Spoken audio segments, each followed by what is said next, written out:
안녕하세요. 반갑습니다. 오늘 참 좋은 날입니다. 하나님께서 저와 여러분의 가정에 준비하신 하나님의 은혜와 평강이 넘쳐나기를 예수님의 이름으로 축원합니다. 열왕기하 4장 1절로 7절에 있는 말씀을 중심으로 경제보다 귀한 것이란 제목으로 말씀을 나누고자 원합니다. 경제보다 귀한 것은 무엇일까요? 오늘 본문에 가득 찬 기름보다 귀한 것은 무엇일까라는 부분으로 제목을 삼을 수도 있겠으나 가득 찬 기름을 대표할 수 있는 거시적인 제목이 경제라는 부분입니다. 경제가 무엇입니까? 경제는 이 땅을 살아가는 사람이 행복하게 그 행복을 지속 가능하게 하는 원동력이고 에너지인 것입니다. 마치 자동차에 에너지가 없으면, 기름이 없으면 자동차가 움직이지 않는 것과 같은 원리인 것입니다. 따라서 우리들의 삶을 살아가는 데 있어서는 경제가 그만큼 중요하고 엄중한 상황입니다. 그래서 이런 말도 있습니다. 먹구멍이 포도청이다. 즉 먹는 것이 전부다라고 말할 수가 있겠지요. 이 땅을 살아가는 사람들은 당연히 그렇습니다. 성경은 이렇게 말합니다. 너희가 비록 여호와의 말씀을 거역하고 악한 사단의 말을 따라 나아갔기 때문에 에덴의 동쪽으로 쫓겨났을지라도 이마에 땀이 흘리면 먹고 살 수는 있을 것이다 라고 말하는 것입니다. 즉 에덴 동산에서 쫓겨난 인간들은 어떻게 하면 하나님의 나라로 다시 들어갈 수 있을까? 어떻게 하면 에덴 동산으로 다시 들어갈 수 있을까를 고민합니다. 하나님은 이미 그것을 아셨습니다. 그리고 말씀을 하시는 것이죠. 너희가 이마에 땀이 흘려서 먹고 살며 너의 생명을 유지하라. 그렇게 너희가 건강한 삶으로 살아간다면 하나님이 새로운 길을 만들어 주실 것이다. 어떠한 길? 에덴의 동편의 문을 통해서 다시 에덴으로 들어갈 수 있는 길을 주실 것이다. 즉 복락원에 이르게 될 것이다 라고 말씀을 해 주셨습니다. 따라서 인간들은 자신의 얼굴에 이마에 땀이 흘려야 되고 그 땀이 흘리는 모습 속에 수고를 통해 얻은 소득을 해 아래 먹고 마시며 사는 것이 어떠한 것보다 더 크다라고 말할 정도로 경제는 대단히 중요한 부분입니다. 특히 예수 믿고 난 다음에 그 예수 믿는 사람이라는 개념은 영적인 부분 속에서 우리의 원죄를 사함받고 새로운 생명을 가지고 새로운 출발을 하는 사람입니다. 자유인이 된 겁니다. 죄로부터 자유가 됐습니다. 해방되었네, 해방되었네, 죄와 사망의 법에서. 예, 맞습니다. 죄와 사망의 법에서 해방되어졌습니다. 종이 아닙니다. 자유인입니다. 그럼에도 말입니다. 문제는 악한 사단이 여기서 멈추지 않고 있다는 것입니다. 물론 하나님의 명령을 따라 우리가 이마에 땀을 흘리고 먹고 마시는 것으로 말미암아 기쁨을 삼는 것이 어떠한 것보다도 중요하다고 가르쳐주고 있지만, 그러나 이제 새로운 생명을 살아가는 저와 여러분에게 그 경제가 우리의 발목을 잡을 수 있다는 것입니다. 물론 경제 관리를 잘해서, 즉 금전 관리를 잘하고 내가 노동하고 수고한 모든 것들을 잘 비축한 다음에 먹고 마시고 또 남는 잉여자산을 이웃과 나누며 행복한 삶을 살 수 있습니다. 그리고 잉여자산을 조금씩 저축을 함으로써 더 큰 잉여자산을 만들 것입니다. 때로는 노동을 통해서 소득을 얻기도 하고 또 잉여자산을 통해서 투자를 통해서 재산을 얻기도 합니다. 이러다 보니까 자본이 형성되어지고 이런 자본이 형성된 것을 우리는 개신교가 발전하는 그 과정 속에서 자본주의가 발달했다고 우리는 책에서 배워왔습니다. 맞습니다. 이 자본주의는 좋고 아름다운 것입니다. 어떠한 때 바로 내가 노동하고 수고하여 얻은 것을 먹고 마시며 해 아래 기뻐하며 이웃과 사랑을 나누는 아름다운 모습에서는 그렇습니다. 그리고 오히려 더 많은 재산을 증식하는 과정 속에서 이루어 나갈 때 대단히 좋은 것입니다. 그러나 많은 재산이 쌓이면 쌓일수록 우리는 무엇을 생각해야 됩니까? 내 재산이 얼마만큼 늘어나가는가, 내 수치이고 얼마만큼 올라가는가, 내가 재산 서열순위, 부자 서열순위 맨 위에 있는가를 자랑하고 경쟁하듯이 치솟고 올라가는 모습이 아니라 그 재산을 가지고 함께 더불어 살아가는 다른 하나님의 아들, 딸들이 힘든 삶을 살고 있지 않는가를 살펴보라고 성경은 권고하고 있습니다. 따라서 성경적 자본주의는 얼마든지 하나님 앞에서 아름다운 것이고 이 땅을 살아가는 많은 사람들에게 행복한 일일 것입니다. 우리는 이것을 이 땅에서 복지라고 말할 수 있으며 복지가 교회로부터 시작했다는 사실을 여러분 잘 알고 계실 것입니다. COS 곧 자선조직협회를 통해서 기독교 후인들이 바로 어렵고 힘든 자들에게 복음을 전하였던 것을, 즉 아울러 그들의 경제를 함께 지원했던 것을 볼 수 있습니다.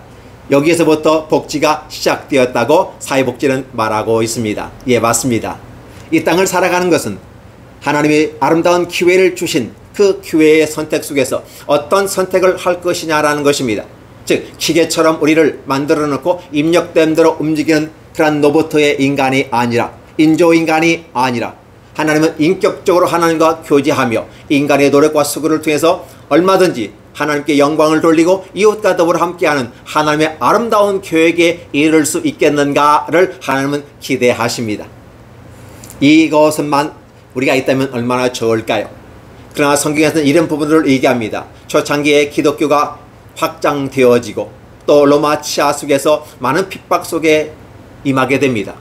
많은 사람들이 예수님을 믿기 시작했고 구원받기 시작했습니다. 그리스도인이라는 말을 칭찬을 들었습니다. 예수 믿는 사람들, 기독인들을 그리스도인이라고 말했습니다. 당시에는 기독교인은 없었습니다. 단지 기독인이 있었고 그리스도인이 있었을 뿐입니다. 이 모습 가운데 힘들고 어려운 자를 돕는 일들이 교회 안에서 일어나기 시작했습니다.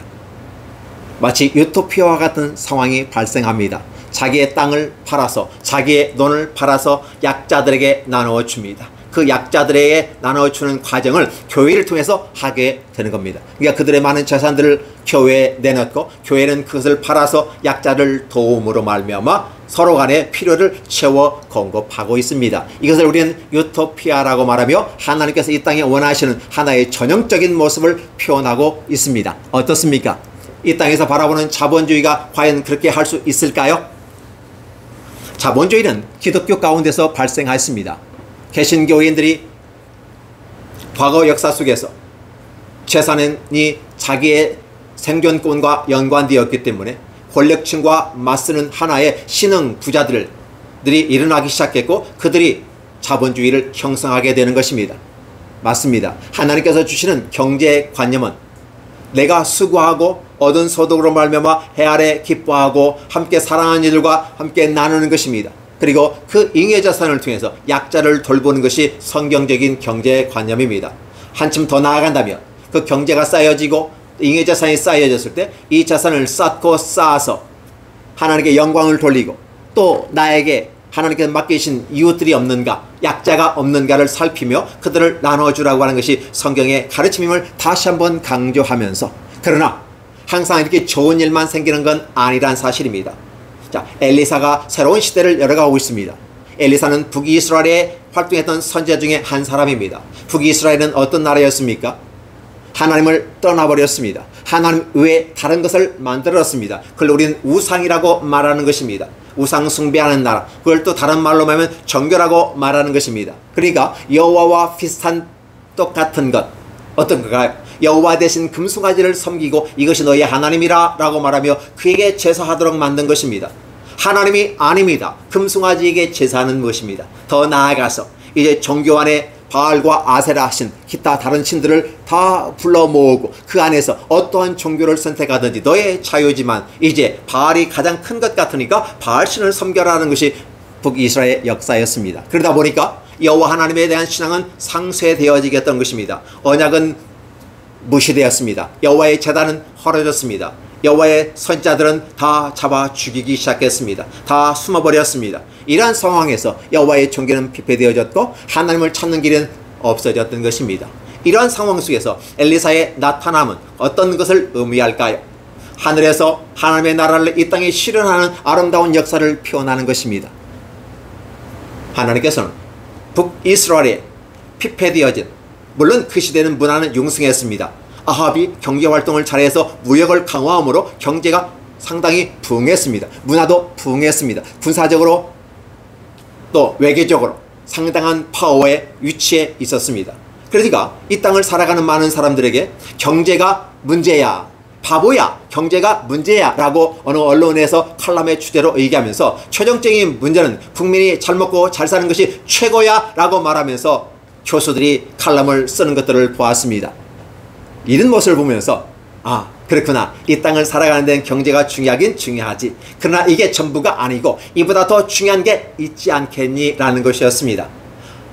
북이스라엘의 그 속에서는 경제가 융성했습니다. 마치 솔로몬 왕과 같은 그런 경제의 부흥의 역사가 있었고 외교적으로 탁월했고 군사로 강했습니다. 동맹군으로 말미암아 그렇다는 것입니다. 그건 역사에서 입증하는 한 부분입니다. 그렇다 보면 도대체 북이스라엘에 무엇이 문제일까요? 우리 이 땅에서 지금 현재의 각 칼럼에서 얘기할 때 바보야, 문제는 경제야, 경제가 돌아가게 해야 되는 거야 라고 하면서 경제를 우선순위하는 이 시대의 모습 속에서 그것은 정답이 아니야 라고 말할 수 있는 것은 무엇일까요? 성경에서 말하고 있는 것입니다. 경제도 중요한 것이야 라고. 왜? 경제는 예수 믿고 난 다음에 구원받은 사람들이 어떠한 삶을 살아갈 것인가, 어떠한 행복을 유지할 것인가, 그 행복을 지속 가능한 것이 뭘까? 경제야. 남에게 손을 벌리지 않냐고 자인으로서 당당하게 자기 자본을 쓰고 자기 재산을 쓰고 자기 능력을 활용해서 행복한 삶을 살아가고 하나님의 구원의 약속을 주시기까지 살아가러 가는 하나님의 명령을 준행하는 것이기 때문에 경제는 중요하긴 중요하나 그보다 더 중요한 게 있다고 성경은 말하고 있는 것입니다. 오늘 엘리사가 사역을 시작하면서 오늘 선지자의 제자들의 아내 중 한 여인이 엘리사에게 부르짖습니다. 어떤 것 부르짖었습니까? 내 남편이 죽었습니다. 하나님 말씀대로 살고 세상과 함께 살아가지만 여전히 말씀 가운데 살다 보니까 저희가 가난해질 수밖에 없었습니다. 그래서 저는 돈을 빌렸고 빚을 지었습니다. 문제는 내 남편이 죽었습니다. 무슨 소리예요? 남편이 살아있어야 어떤 방식을 통해 어떤 노동을 통해서라도 빚을 갚을 수 있는데 더 이상 남편이 내게 없습니다. 나에게는 두 아들이 있는데 이젠 그 빚 때문에 체주가 와서 내 두 아들을 종으로 삼겠다고 하는데 이를 어찌하면 좋겠습니까? 라고 하는 부분입니다. 오늘 이 여인은 믿음대로 살아가는 전형의 한 모습을 보입니다. 하나님의 선지자의 제자였습니다. 그런데 경제적으로 어려웠습니다. 이런 상황에 봉착했을 때 여러분들 예수 믿는 것 때문에 가난해지고 예수 믿는 것 때문에 힘들어진다면 여러분 예수 잘 믿겠습니까? 내가 예수 믿는 것도 어떻게 내가 잘 살기 위해서 경제가 부흥하고 내가 축복받아 잘 살기를 원해서 예수 믿었는데 예수 믿는 것 때문에 내가 잘못된다면 끝까지 예수님 믿으시겠습니까? 저와 여러분은 비록 내가 가난해져도 내가 가정 요양간에 송아지가 없고 냉장고에 먹을 것이 없고 우리의 양이 없을지라도 나는 여호와로 말미암아 기뻐하리라 이 찬송을 많이 부릅니다. 아주 즐겨 부릅니다. 그런데 과연 내 냉장고에 먹을 것이 없다면 우리의 양이 없다면 내 요양간에 송아지가 없다면 과연 그럼에도 불구하고 행복하다고 말할 수 있겠습니까? 이것에 대한 자기 자신에게 질문을 해보아야만 합니다. 내 문제가 아니면 괜찮아요. 내 문제가 아니니까 얼마든지 얘기할 수 있습니다. 근데 그게 내 문제라면 내 현실이라면 어떻게 하시겠습니까? 그럼에도 불구하고 기독인이 되고 싶습니까? 그럼에도 불구하고 그리스도인이 되고 싶습니까? 저는 그래도 기독인이 되고 싶고 저는 그래도 그리스도인이 되고 싶습니다. 저는 기독교인이 되고 싶지는 않습니다. 오직 하나님 안에서 믿음 가운데 살아가고 그 과정 속에서 힘겨운 삶이 내게 있을 수밖에 없는 일이 발생한다 할지라도 하나님을 선택하겠다는 것입니다. 오늘 바로 제자의 아내가 와서 그 얘기를 하는 것입니다. 내가 하나님 백성으로 힘있게 살아가야겠는데 경제가 내 발목을 붙잡고 그것 때문에 내 두 아들이 종으로 팔려가야 되는 이 상황 속에서 나는 더 어떻게 해야 합니까? 라는 부분이에요. 이 아픔을 가지고 엘리사를 찾아온 것입니다. 엘리사는 이에게 어떻게 얘기할까요? 먼저 우리가 생각할 것은 왜 이 사건을 엘리사에게 지금 붙여 놓았을까요? 왜 엘리사에게 이 부분을 붙여주었을까요? 엘리사가 북이스라엘 가운데 영적인 하나님의 세계를 다시 고속도로를 놓고 있는 것입니다. 종교로 말미암아 바알과 아셀과 다른 종교들이 판을 치고 있는 이 시대에 여호와의 종교는 퇴색해져가는 이때에 다시 하나님의 구원의 고속도로를 열어놓고 그 길을 걸어가는 믿음의 사람들이 힘겨워 삶을 살아가게 될 때 그들의 문제를 하나님은 책임져 주신다는 것입니다. 물론 잘 살 수 있습니다. 행복할 수 있습니다. 성공할 수 있습니다. 왜? 하나님이 우리와 함께 하시기 때문에 그렇습니다. 그러나 항상 그렇지 않을 수도 있다는 것입니다. 어떠한 이유에서든지 때로는 우리가 안 될 때 있고 넘어질 때도 있습니다. 그래서 메이저리그에서 성공하다가 마이너리그로 떨어지는 경우도 있지 않겠습니까? 오늘 이 여인은, 이 가족은 바로 메이저에서 힘차게 삶을 살았지만 여전히 힘겨움 속에서 마이너리그로, 음지애로, 복지의 대상자가 되어버린 것입니다. 여러분 어떻게 하시겠습니까? 이러한 상황 속에서 이 여인에게서 하나님께서 우리에게 보여주시는 것은 바로 이렇게 힘들고 어려운 당신의 백성들에게 절대로 굶주리지 않게 하셨다는 하나님의 언약의 말씀을 이루어지는, 그 말씀이 이루어지는 것입니다. 때로 힘들고 어려운 삶이 우리에게 나타나는다 할지라도 하나님께 와서 요청하는 자에게 누가 하나님의 아들과 딸이 믿음의 길로 살기 위해서 힘차게 노력하지만 안 되고 어려울 때, 그래서 얘기합니다. 너희가 힘들고 어려우냐? 기도하라. 즐거우냐? 찬송하라 라고 시편에서는 말하고 있습니다. 어떻습니까? 오늘 이 여인은 찬송하는 분위기는 아닌 것 같아요. 보니까 너무 힘들게 오니까 자식이 좀 중으로 끌려갈 판이기 때문에 그렇습니다. 그렇다면 이 여인은 무엇을 해야 될까요? 맞습니다. 이 여인은 비로소 기도할 수 있는 여건이 되어집니다. 그래서 이 여인은 기도한 것입니다. 이 기도하라는 것을 엘리사에게 부르짖었다고 합니다. 엘리사에게 부르짖는다고 하는 것은 하나님의 대리자로서 하나님의 사자에게 지금 부르짖는 것입니다. 그러면 여호와께 부르짖는 것으로 해석할 수가 있는 것이고, 하나님이 엘리사를 통해서 이 문제를 해결해 주라고 하는 것이었습니다. 자, 그렇게 이 여인이 엘리사에게 기도하였습니다. 우리는 복음서에서 이 말을 들었습니다. 구하라 주실 것이요, 찾으라 찾을 것이요, 두드리라 열릴 것이다 라고 말한 것이다. 참 영어는 더 재미있습니다. Ask and 이렇게 말합니다. 구하십시오. It will be given to you. 그것은 너에게 이루어질 것이다 라고 합니다. Find, 찾아라 라고 말합니다. You will find. 너희는 찾을 것이다 라고 말합니다. Look and, 그렇죠? 두드리십시오. 그러면 어떻게 나타납니까? The door, 문이 will be opened to you. 너에게 열릴 것이다 라고 말합니다. 무슨 소리입니까? 하나님의 나라가 이 땅에 실현되는 모든 과정 속에서 하나님의 나라 백성들을 위하여 하나님과 교제할 수 있는, 하나님과 소통할 수 있는 기회가 주셨는데, 그게 바로 기도라고 하는 부분입니다. 그 기도는 바로 살아계신 하나님을 믿고 열심히 살아가기 위해서, 그러나 힘겨운 삶에 처해 있을 때 우리가 이 땅에 어떻게 하나님과 지속 가능한 행복을 유지하기 위해서 할 수 있는 방법이 무엇일까라는 걸 했을 때 기도하라고 하는 것입니다. 그러면 하나님은 그 기도를 응답해 주시는 것입니다. 어떻게 응답해 주실까요? 엘리사가 그에게로 내가 너를 어떻게 하랴 라는 표현을 씁니다. 참 이 성경이 멋있게 참 기록된 것 같다고 제가 평을 했습니다. 왜 평을 했습니까? 대개 보면 어렵습니다. 힘듭니다. 그러면요, 내가 먹을 걸 주고 돈을 주고 뭐 이렇게 합니다. 어떻게 보면 현재 진행되는 복지와 같은 영역입니다. 그러나 제일 중요한 것은 사회복지에서 얘기한 것처럼 그 클라이언트의 욕구를 파악하라고 하는 것입니다. 엘리사가 이 클라이언트의 욕구를 파악했습니다. 뭐 했습니까? 내가 너를 위해 어떻게 했으면 좋겠느냐. 그러면 네가 가진 것이 무엇이냐라고 묻는 것입니다. 왜냐하면 만약에 다른 집에서 기름을 빌려왔는데 그걸로 뭐 한다면 문제가 생길 수도 있는 거죠. 중요한 것은 내가 가진 것이 무엇인가를 보라는 겁니다. 오늘 하나님은 이렇게 말씀하시지 않습니까? 내 이마에 땀이 흘리고 수고하고 얻은 소득으로 말미암아 너는 이 땅에서 하나님의 구원 역사가 이룰 때까지 살아 있어라 라는 것이었습니다. 에덴 동산으로 쫓겨났지만 그 경제적 명령을 가지고 이 땅에 나와 있는 것입니다. 그런데 지금 이 가정은 경제가 망했습니다. 경제가 없습니다. 오직 남은 것은 기름 한 그릇밖에 없다고 하는 것입니다. 그러니까 내가 널 어떻게 해줬으면 좋겠냐. 너의 문제는 지금 경제적인 문제고 네 자식이 종으로 팔려가지 않는 것이 아니겠는가. 그럼 이 문제를 가장 효율적으로 해결하는 방법이 뭐냐. 그것의 가장 기본적인 것은 너에게 무엇이 있느냐라는 거예요.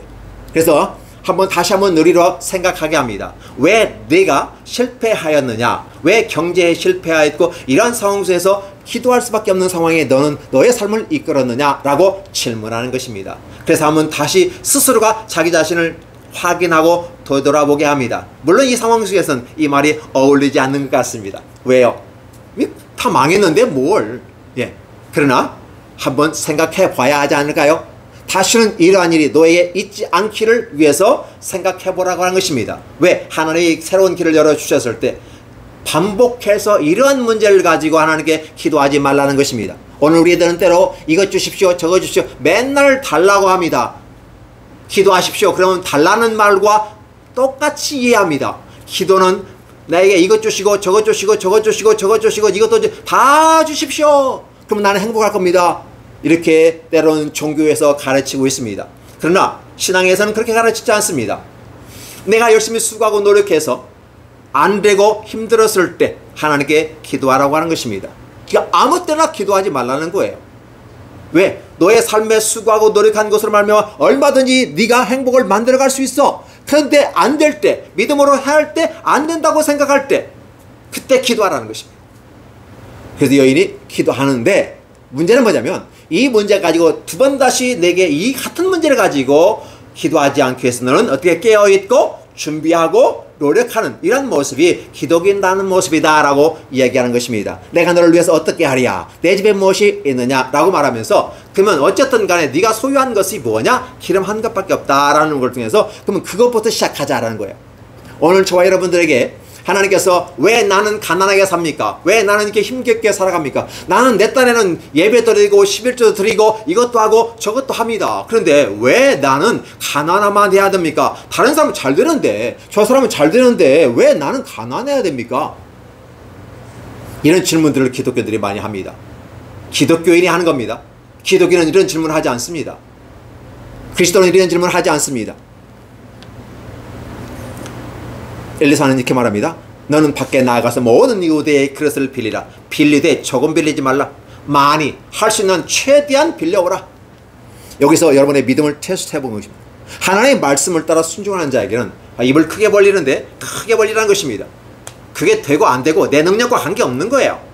순종하라. 빌리라. 조금 빌리라. 크게 벌리라. 오늘도 하나님께서는 저와 여러분에게 경제적인 프로그램을 내 인생의 계획을 삼을 때 원대하고 광대하고 거시적인 계획을 세우라고 하는 것입니다. 그것이 이루고 안 이루고는 바로 우리의 몫이 아니라 하나님께서 하시는 거예요. 단지 우리에게는 큰 계획을 세워서 하나님이 이 계획 속에서 나에게 어떻게 복을 주시는지를 여러분이 경험하고 체험하는 것이 인생인 것이고 신앙생활 하는 것입니다. 자, 하나님께서 엘리사에게 주신 말씀대로 이 여인들에게 무엇을 얘기했습니까? 가서 빌려서 내가 너에게 시키는 대로 하라라고 하는 것이었습니다. 그랬더니 여인이 나가서 다 빌려왔습니다. 그리고 그 그릇을 가지고 집에 들어왔습니다. 두 아들과 어머니가 문을 닫고 집에 들어갔습니다. 자, 아이들이 그릇을 갖고 옵니다. 어머니는 한 조각 남은 기름을 가지고 다른 그릇에 붓기 시작했습니다. 그런데 말입니다. 작은 그릇에 있는 이 기름이 큰 대야 같은 양푼과 같은 그 그릇에 부어지는데 마르지 않았다는 것입니다. 지속적으로 계속해서 나오게 되는 것입니다. 오늘도 저와 여러분에게 남은 인생의 모든 그릇, 여러분 100세까지 사는 그 그릇에 하나님은 지금 여러분이 가지고 있는 겨자씨만한 믿음, 이게 작은 것 같지만 이거 믿음만 제대로 갖고 있고 그것만 사용하실 수 있다면 여러분들은 그 큰 그릇에 기름을 부어도 끝이 없이 차고 넘치는 놀라운 역사가 나타난다는 것을 얘기합니다. 필요할 때까지 주시는 것입니다. 하나님은 그렇게 아들들이 가져온 그릇에 여인이 부었습니다. 그래서 또 차면 다른 그릇, 또 차면 다른 그릇을 갖고 왔습니다. 몇 차나 했는지는 모르겠습니다. 도대체 몇 개의 그릇을 빌려왔는지 저는 예상치 않습니다. 그런데 그 큰 빌려왔던 모든 그릇에 다 찼더라라는 것입니다. 어떤 현상이 나타났을까요? 한 여인과 두 아들은 엘리사가 말한 대로 그대로 순종하는 과정 속에 있었다는 것입니다. 순종하는 과정 속에서 기적의 역사가 나타납니다. 순종이란 말은 무엇일까요? 순종이라는 것은 억지가 아니라 자발적인 순종을 얘기하는 것입니다. 즉 내가 하나님을 신뢰하고 그분이 나를 사랑한다는 걸 알기 때문에 그분이 내게 명령하시면 나는 그대로 될 줄 믿고 나아가는 겁니다. 이걸 순종이라고 말하는 것입니다. 종교에서는 이것을 뭐라고 합니까? 복종이라고 말할 수 있을 겁니다. 순종과 복종이 비슷한 것 같지만 사실은 달라요. 자발적인 의미가 있을 때 순종이고 억지로 마지못해서 형식이니까 해야만 하니까 의무상에서 했을 때는 복종이 되는 것입니다. 분명히 같지만 다른 걸 볼 수가 있는 것입니다. 이 여인은 순종했던 것입니다. 그랬더니 기적의 역사가 일어나는 것입니다. 오늘 많은 사람들이 하나님 앞에 기도합니다. 이것도 주시고 저것도 주시고 또 그것도 주세요. 그래야 내가 행복할 수 있습니다 라고 말합니다. 그러나 많이 있다고 해서 행복한 것이 아님을 이야기합니다. 기적의 역사를 만드는 그 현장에 여러분 있고 싶지 않습니까? 오늘 기독인들이 가장 소원이 뭔지 아십니까?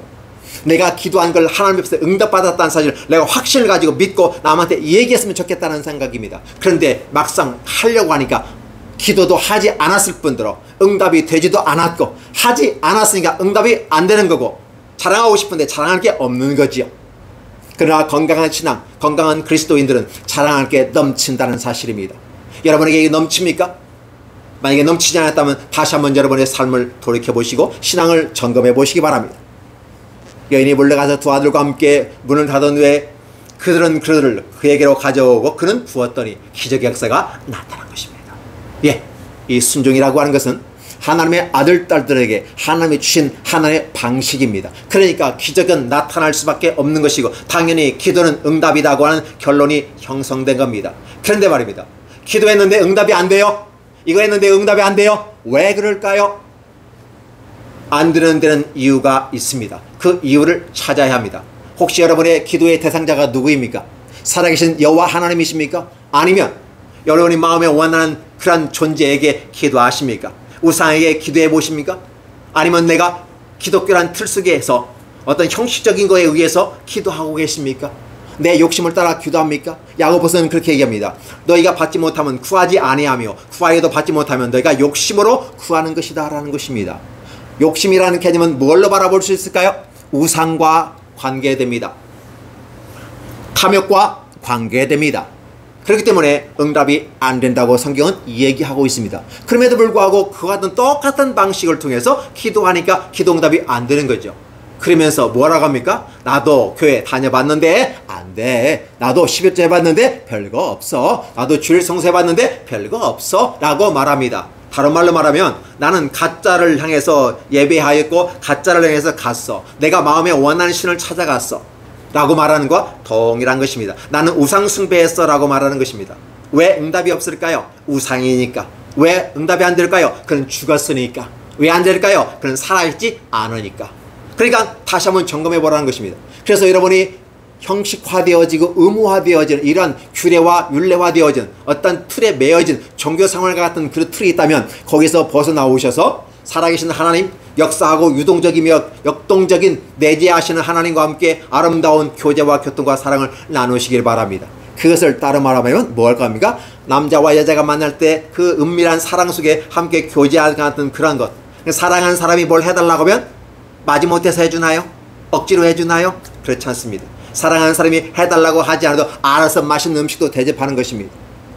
그게 바로 신앙입니다. 그게 바로 믿음인 것입니다. 그러니까 이 여인이 기도하는 것은 지금 하나님과 기본적인 것이 되어져 있기 때문에 기도하니까 응답이 되는 것입니다. 근본적인 것입니다. 가장 단순하고 가장 쉬운 것입니다. 그래서 하나님은 그 여인에게 주십니다. 왜 그러면 이 문제를, 그렇다면 이 여인이 그렇게 외쳤는데 안 들어주실 수도 있을 수 있지 않을까요? 그때는 문제가 있는 거죠. 근데 이 여인에게는 그런 문제가 있다는 표현이 없습니다. 따라서 이 여인은 응답을 받을 수밖에 없고 기적의 역사를 통해서 얻었습니다. 예, 맞습니다. 저와 여러분이 하나님께 기도할 때 여러분의 기도의 대상자가 반드시 누구인지를 아셔야 됩니다. 에덴 동산에서 나에게 약속하신 하나님, 이마에 땀이 흘리고 수고하고 성실로 너의 삶을 살아가면서 하나님께서 구원의 길을 주실 때까지 노력하고 수고하라라는 지상 명령을 주셨을 때 이걸 순종하고 나아가는 그 사람은 신앙을 따라가는 사람이고 하나님은 그를 응답하시고 다시 새로운 생명의 길로 신락원에서 복락으로 이끌어갈 것입니다. 이 땅에서도 마찬가지입니다. 이 땅에서는 낙심과 좌절과 두려움과 수치심 속에 있는 여러분들을 자유로 기쁨으로 만족하고 뿌듯함으로 만들어 주실 것입니다. 하나님이 그렇습니다. 그런데 여러분들은 그런 하나님이 아니라 인간이 만들어온 내가 원하는 하늘님을 선택하고 그 하나님을 선택하고 그랬을 때, 아니면 여러분이 만들어놓은 우상을 선택하고 지금 북이스라엘의 여로보암의 그 길을 따라간 여로보암을 기억해 주시기 바랍니다. 여호와 하나님 대신 금송아지를 섬기는 그들에게 응답이 따를 리가 없어요. 금송아지는 절대 응답하지 않아요. 그런데도 응답이 된다고 합니까? 그것 자체가 기적인데, 만약에 그런 역사가 나타나다면 하나님의 놀라운 어떤 계획과 섭리가 있었기 때문에 나타날 수 있는 겁니다. 저는 그런 기적이라도 여러분에게 있기를 원합니다. 그러나 우리에게는 이런 기적이 아니에요. 당연히 하나님께서 자기 자신, 자기 아들, 딸들에게 주시는 은혜인 것입니다. 여인은 당연히 받을 수밖에 없는 거죠. 그래서 응답이 됐다고 하는 것입니다. 그러니까 기도의 응답은 이렇게 쉽습니다. 간단합니다. 가장 이 세상에서 가장 좋은 거 하나, 키워드. 하나님과 인간의 관계 속에서 가장 귀하고 가장 멋있는 하나의 유일한 이 세상을 풀어가는 키가 있다면 무엇일까요? 하나님의 사랑입니다. 그 키 하나만 갖고 있으면 돼요. 사랑을 하면은 예뻐져요. 사랑을 하면은 아깝지 않아요. 사랑을 하면은 수고롭지 않아요.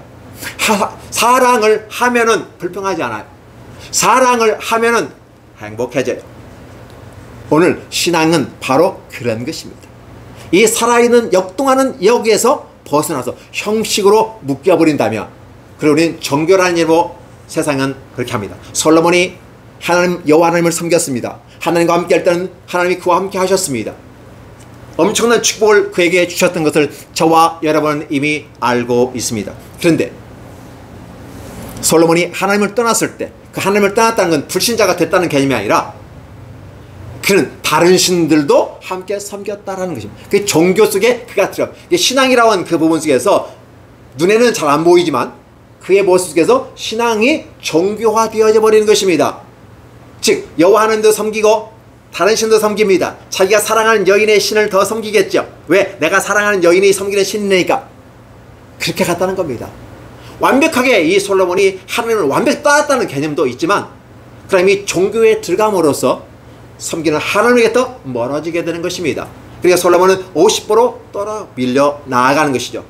아울러 이 사람들은 최종적인 부분에서 100보까지 밀려가는데 불신자가 되어버리는 것입니다.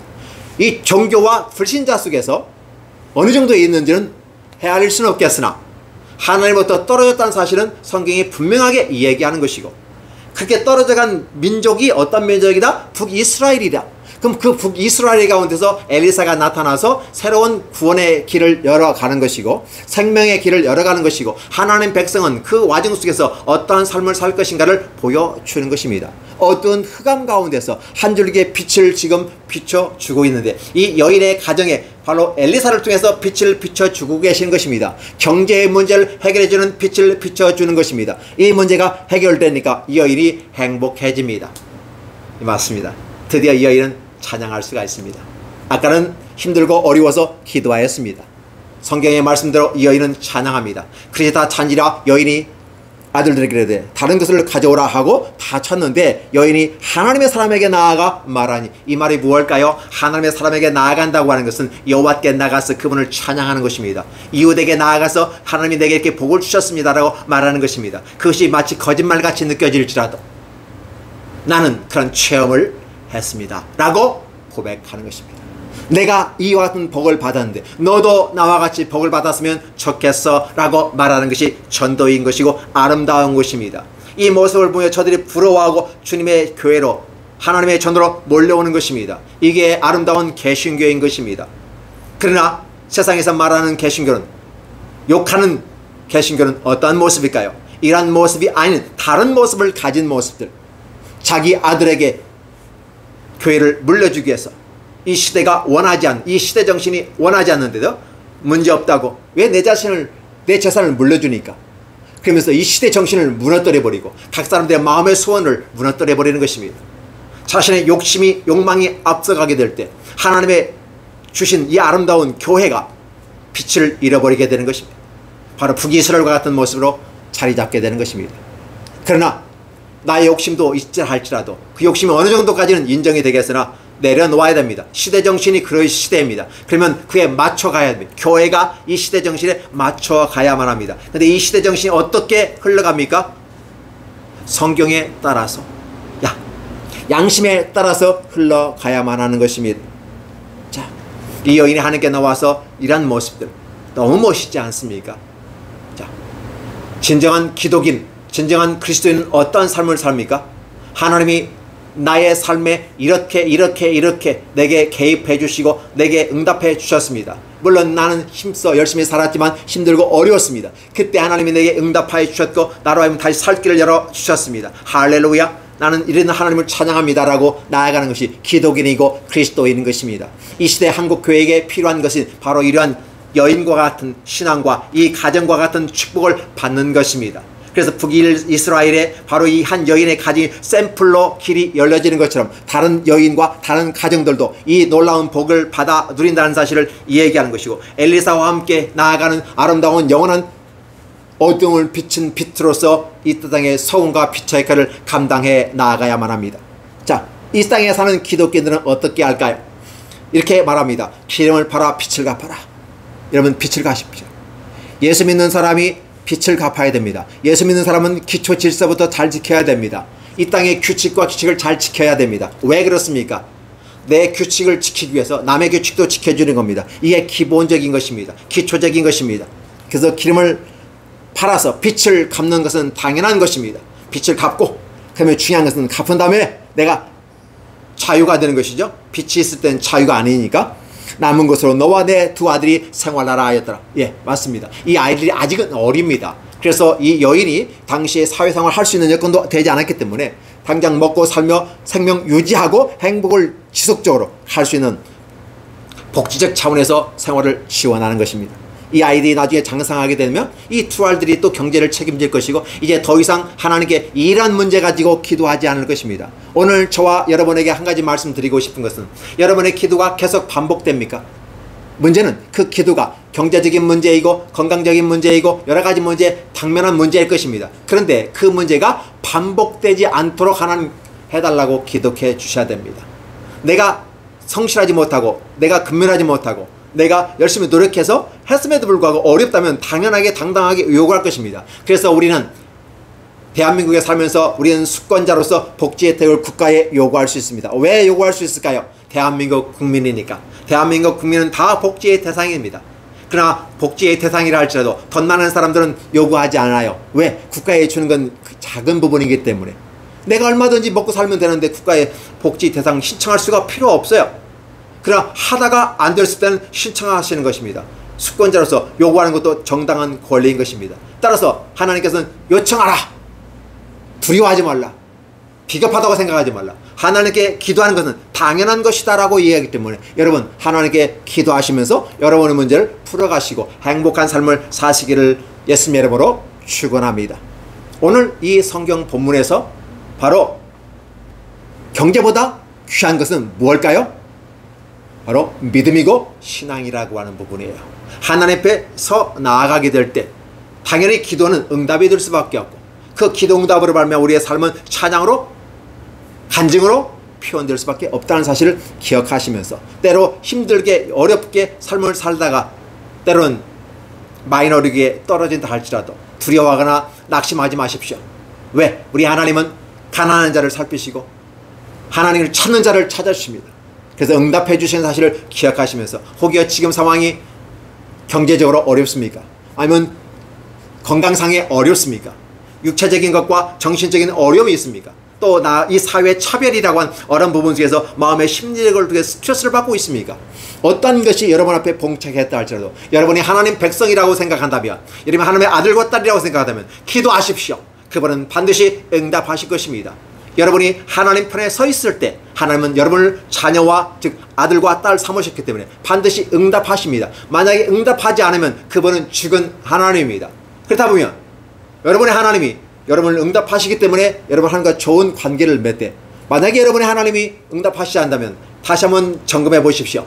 그가 우상은 아닌지, 내가 만든 인간적인 욕심으로 말미암아 만든 것은 신화는 아닌지 기억해 주셔서 점검하신 다음에, 아, 내 기도의 대상이 잘못되었구나, 그래서 내 수고한 노력들이 응답을 받을 수 없구나 라고 생각한다면 여호와 하나님, 에덴 동산에서 저와 여러분에게 약속하셨던 여호와 하나님, 이 땅에 오신 예수 그리스도를 기억하시기 바랍니다. 그분이 저와 여러분에 계시고 성령께서, 그분이 보내신 성령께서 저와 여러분의 마음속에 계십니다. 저와 여러분의 마음속에 이미 성전으로 자리 잡고 계시기 때문에 여러분 마음속에 생각만 하여도 그분은 응답하십니다. 왜? 그분은 사랑이시고 우리의 필요를 채워 공급하시는 분이기 때문에 그렇습니다. 그래서 다시는 가난하지 않도록 열심히 성실히 노력하시기 바랍니다. 기독인은 그렇게 멋있게 살아가는 사람들이 기독인입니다. 이 모든 것이 여러분에게 그대로 이르기를 예수님의 이름으로 축원합니다. 기도하겠습니다. 하나님 아버지 감사합니다. 우리 모두에게 하나님의 아름다운 놀라운 지혜와 총명과 경제적인 능력을 주셔서 이 경제적인 어려움으로 말미암아 마귀에게 다시 붙잡히지 않게 하여 주시고 다시 이 경제를 이기고 나가서 경제를 활용할 수 있는 멋있는 사람들이 되도록 축복하여 주시옵소서. 악한 마귀가 죄로부터 우리를 구속하였으나 예수님으로 말미암아 구원받았습니다. 이제는 경제로부터 우리가 또한 독립을 하고 경제로부터 구원을 얻을 수 있도록 하나님 함께 하시고 경제를 활용하고 경제를 관리할 수 있는 그런 능력까지 겸하여 주옵소서. 그리고 이러한 모습 가운데 하나님을 찬양하고 이웃에게 간증하는 멋진 기독인들, 멋진 그리스도인들이 되게 축복하여 주옵소서. 예수님의 이름으로 축복하며 기도하옵나이다. 아멘.